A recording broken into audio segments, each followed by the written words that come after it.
So, there's like this whole theory that maybe COVID-19 escaped from a lab in Wuhan, like it like whistled to the dog to get the keys, to its cell, and then it like tricked it, and you know what I'm saying? It picked the lock. That's one theory that is still being explored, obviously. The other theory is that the basically the holding theory, like other SARS like viruses, that essentially people who traffic and like to eat wild animals in a Wuhan or from a Wuhan wet market, that's probably where it happened, that it jumped from an animal to people. And because, we Chinese, we like to eat some delicacies, some weird stuff. I don't particularly, but, look, I have in the past. Here's my thing with both of those theories.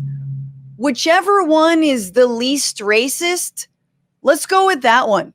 Like, whatever to you, like, will calm your weird ass anxiety about Asians, do that. Believe that theory. Because it really doesn't fucking matter whether it escaped from a lab where they were literally studying this to try to prevent things like this from happening, which makes sense. And I feel like we should sort of thank them for being on the cutting edge of this kind of stuff.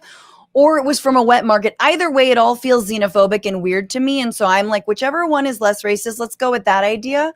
Because I just want the one that is going to prevent us from entering into like World War III with China, which we will lose because they manufacture everything that we have.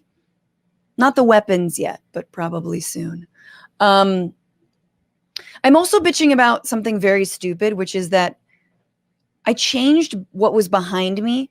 So I have like these panels on the wall and I changed them so that it doesn't look like I have rabbit ears, which mostly men love to point out, like, oh, you got rabbit ears.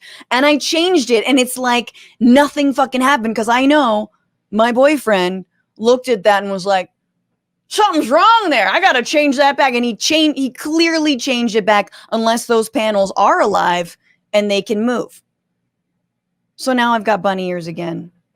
And I fucking hate it. If you're listening as a podcast, don't you worry your pretty little head about any of this. Hey, thanks so much for watching the Bitchuation Room podcast live stream. And while you're here, why don't you just subscribe to this channel? I promise it'll be good.